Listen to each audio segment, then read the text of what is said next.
Hi అండి, అందరికీ నమస్కారం. Welcome back to my channel. ఇప్పుడే అందిన వార్త అండి. ప్రభుత్వ ఉద్యోగులకు భారీ శుభవార్త ప్రకటన అండి. ఇన్కమ్ ట్యాక్స్ అయితే తగ్గింపు. సో కేంద్ర ప్రభుత్వం ఇన్కమ్ ట్యాక్స్ని అయితే తగ్గించేదాని దిశగా అయితే కసరత్తు చేస్తుంది. మరి ఎవరికి ఇన్కమ్ ట్యాక్స్ అనేది తగ్గింపు వర్తిస్తుంది, ఆ పూర్తి వివరాలు తెలుసుకుందాము.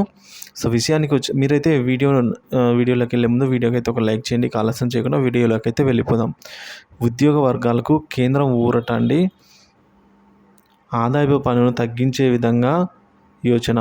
మధ్యతరగతి ప్రజల వద్ద డబ్బు మిగిలిన ఆర్థిక విధానాలు. బడ్జెట్పై కొనసాగుతున్న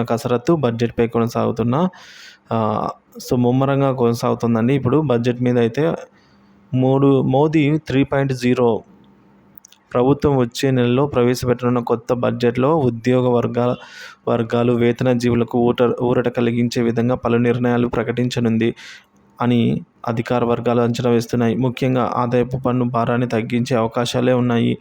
కింది స్థాయి స్లాబ్లలో ఉన్నవారికి ప్రయోజనం కలిగించేలా పన్నులు తగ్గించే అవకాశం ఉన్నట్టు పేర్కొన్నాయి.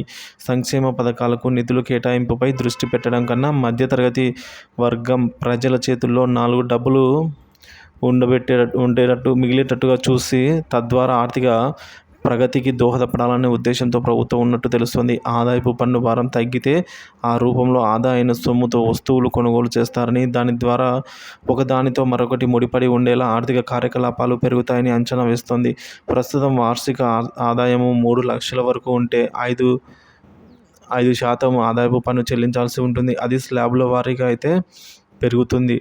ఆదాయం కనుక 15 లక్షలకు చేరుకున్నట్లయితే 30% పెరుగుతుంది ఆదాయపు ఇన్కమ్ ట్యాక్స్. ఆదాయం కనుక 5 రెట్లు పెరిగితే పన్ను స్లాబ్ మాత్రం 6 రెట్లు పెరుగుతుంది. ఈ పెరుగుదలలో హేతుబద్ధత లేదని, స్లాబులు కూడా మరీ ఎక్కువగా ఉన్నాయని ప్రభుత్వ వర్గాలు భావిస్తున్నారు. జూలైలో ప్రవేశపెట్టనున్న 2024-25 ఆర్థిక బడ్జెట్పై ఆర్థిక మంత్రిగా మరోసారి బాధ్యతలు చేపట్టిన నిర్మలా సీతారామన్ కసరత్తు ప్రారంభించారు. మంగళవారం రెవెన్యూ కార్యదర్శి సంజయ్ మల్హోత్రాతో చర్చలు జరపనున్నారండి. ఈ నెల 20న పారిశ్రామిక వర్గాలతో భేటీ అయ్యి సలహాలు స్వీకరించనున్నారు. ఇది ఇలా ఉండగా కేంద్ర ప్రభుత్వం కొత్తగా తీసుకుని వచ్చిన 3 క్రిమినల్ చట్టాలను జూలై 1వ తేదీ నుంచి అమల్లోకి తీసుకురానున్నట్టుగా కేంద్ర న్యాయశాఖ మంత్రి అర్జున్ రామ్ మేఘ్వాల్ వెల్లడించారండి. సో ఈ విషయంలో పునరాలోచన ఏమీ లేదని స్పష్టం చేశారు.